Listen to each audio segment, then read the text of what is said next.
嗨，我是咪邊。去日本旅遊時，你有沒有這樣的經驗？獨自扛着20幾公斤的行李，在人來人往的地鐵站四處尋覓電梯，又或者是你好不容易找到了置物櫃，但發現置物櫃全部都已經被占滿了，恨不得把你的行李直接丟在路邊。這集呢，我們就要來分享在日本旅遊的行李小技巧，從置物櫃的使用、APP 寄物到行李的寄送，只要看完這支影片，保證你輕鬆解放雙手，輕鬆走遍全日本。首先最普遍也最多人使用的就是各大車站、商場都會有的置物櫃了。置物櫃非常適合你可能抵達某一個城市，但沒有要馬上 check in， 又或者是你 check out 之後想要先去附近晃晃，最後再回來拿行李去機場搭飛機這樣的狀況。但至於置物櫃的數量還有大小，甚至是當下有沒有空的置物櫃，那就不一定了。這時候推薦大家一個網站，叫做 Coin Locker Navi， 幾乎涵蓋了日本中大型以上的車站還有商場的置物櫃情報。那我們現在就操作給大家看看。進到它的官網以後，那我們可以從我們現在的位置去檢索，或者是你可能想說，我接下來要去廣島，那我就搜尋廣島，那它就會跳出附近的置物櫃情報。雖然說它的界面全部都是日文的，但我覺得在使用上還算是蠻直覺好操作的，很推薦給大家。另外就還是建議大家在出發前一定要先設想好所有可能會寄物到行李的情況，那把這些也考慮進去的旅程裡面，事先查好置物櫃的情報，才不用当下在那邊到處找空櫃哦。那假如你今天是去東京旅遊，搭乘東京地下鐵的話，哇，那就更方便了，因為東京地下鐵有推出一個服務叫做 Metrocomas， 這個網站幫你整理了置物櫃即時的空櫃情報。那我們進入它的官網，點右上角的這個 Akiloka 檢索。假如我現在在上野站，我就點上野站。那綠色就是代表它現在是有空櫃的，橘色代表它可能剩下一點點，那紅色就是代表完全沒有空櫃的情況。那你也可以依據你行李的尺寸去篩選，比如說我是大型還有特大型的行李，有的空櫃情報它就會顯示出來，所以是非常方便哦。假如你真的不想要使用日文的網頁的話，還有一個大絕招，那就是拿出你的手機，打開 Google Map， 在上面搜尋 Locker， 它就會跳出你周邊的置物櫃資訊情報咯。那會建議大家還是用日文的 Locker 來輸入，因為你如果用中文的話，上面的情報其實沒有這麼齊全哦。那至於實際上要如何使用日本的置物櫃呢？我們就交給現場的咪邊。那要怎麼使用日本的置物櫃呢？我們現在就來手把手教學。其實現在很多車站都是改成這種新式的電子置物櫃了，但如果在一些比較偏僻的地方或是比較小的車站有一些還是維持傳統投幣式的置物櫃哦。所以這個時候你的100元現金就要記得準備足夠。那假如你沒有足夠的零錢的話呢，有些地方可能會有對幣機。那如果沒有對幣機的話，你可以去可能像便利商店或者是找工作人員兌換。那你可能就問他說両替できますか，或者是我有時候自己就會直接去投自動販賣機換小錢這樣子。那基本上現在機器都是可以選擇繁體中文的，放的話就放入。請遵循流程說明操作。通常像這種亮綠色的，就是代表它是空的，可以使用。假如我今天要放這個4518好了，打開，把行李放進來，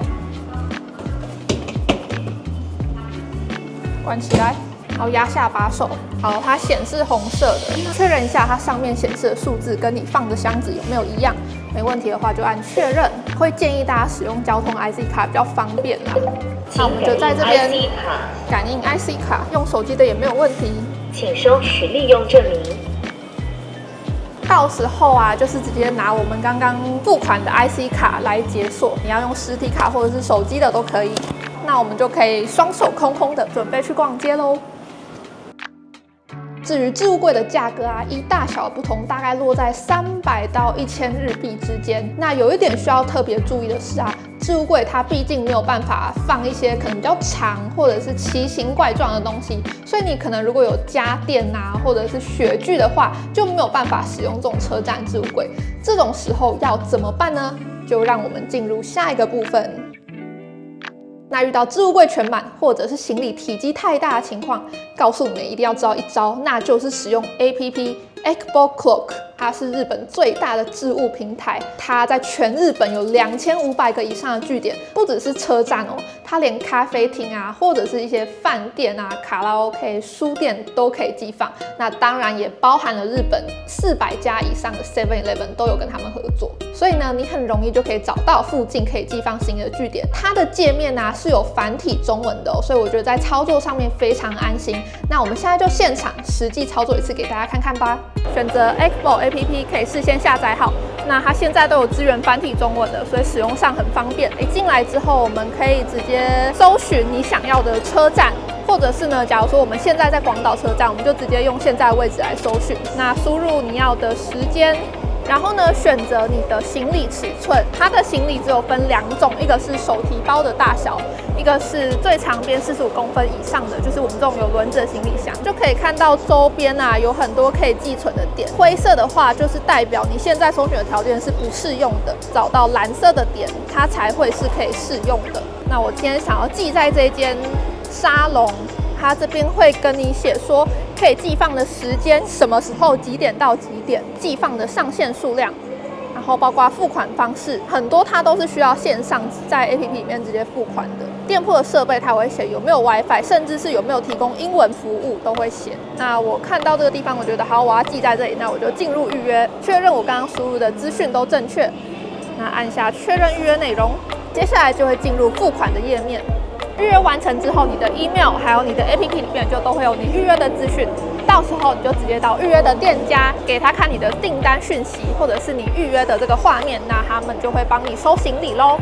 我覺得 Egbo Cloak 它最大的優點就是可以事先預約，在旅行的時候，你光是可以確認你可以寄放行李，知道什麼時候可以寄放行李，其實就可以讓你安心非常多。第二點當然就是它不會受到行李大小的限制，所以就算你是帶一些比較大型的家電啊，或者是雪具的話，也都可以寄放。最後一點就是有些據點它可以提供跨日或者是長天數的寄放，那這一點啊，就是在一般的飯店比較難做到的哦。缺點的部分當然還是有啦。就是 Egbo Cloak 它現在支援的據點啊，還是在一些大城市為主，所以如果你是要前往2、3線城市旅遊的話，那可能就會沒有辦法使用哦。所以建議大家在出發前還是一定要先查好資訊哦。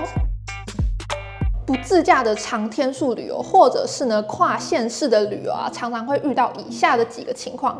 第一個 A 點離開要前往 B 點，中間一路你都想要繼續玩，可是呢就覺得帶着行李移動好麻煩，怎麼辦？第二個情況，你可能搭乘新幹線或是要轉車很多次的交通工具，或者是新幹線有些需要預約大型行李座位，但已經滿了。我自己覺得最地獄的情況就是呢下雨，然後你一手撐傘，一手可能拿着地圖，然後你沿途可能要經過很多水坑，然後還要一直轉乘，根本就是行李地獄。我就記得我去年有一次去從高松到晴平溫泉的时候，就是這樣的情況，因為那時候就下着大暴雨，然後就撐傘拿着行李，然後那個溫泉還離車站很遠，就是到那個飯店的路上，我真的覺得我快瘋了。那其實以上的狀況都可以透過行李寄送來解決，你只要人動就好了，就讓行李自己移動，這樣的旅遊方式啊，其實是非常舒適的哦。那要如何寄送行李呢？第一個想要推薦給大家的叫做 Airporter 這個服務，可以從機場寄送到飯店，或者在飯店跟飯店之間寄送行李。目前可以使用的據點包含東京、大阪、京都、沖繩、札幌。舉例來說，日本最大的連鎖商務旅館東橫 Inn 就有跟他們合作，那你就可以在這些飯店之間互相使用 Airporter 寄送行李。在它官網上面可以看到它可以使用這個服務的飯店，比如說我今天從東橫 Inn 大阪南波 check out， 那我接下來要去住東橫 Inn 4條大宮好了，就可以在早上 check out 的時候啊，把我的行李拿給櫃檯，那請他幫我寄到下一家東橫 Inn， 這樣你一整天啊就不需要帶着行李來移動哦。更棒的是啊，他們是提供當日寄送，當日就可以拿到哦。所以如果你早上離開的時候寄出你的行李，你可能晚上到機场，你就可以拿着你的行李去搭飛機了，非常方便。根據距離還有行李的大小，它的價格大概從1500日幣到6000日元不等。假如說我今天有一個行李箱要從東京的飯店寄到成田機場，那它的金額就會是這邊2500日幣。不過需要特別注意的是啊，它會有一個預約截止的時間，可以從官網這邊的關於預約服務運送來查詢。例如說，我想要從飯店寄送到成田機場，那我就必須要在前一天的晚上11點前下單，然後當天早上9點以前啊，把我的行李拿給櫃檯，這樣子我才能夠在下午4點後在機場領取我的行李。Airporter 啊，它真的非常方便，但是呢，還是有一個限制，就是它只能在東京、大阪、沖繩等等的大城市使用。那如果在比較鄉下的地方想要使用寄送行李的服務，要怎麼辦呢？沒問題，這個時候就要請出我們萬能的 Yamato 黑貓宅急便，一樣可以幫你將各種大小尺寸的行李寄到機場或者是下一家飯店，而且它的涵蓋據點非常的廣泛，基本上全日本都可以使用。當然，行李寄送的服務啊，你想要使用佐川急便、Sagawa 或者是日本郵局也都可以，那就是看個人喜好。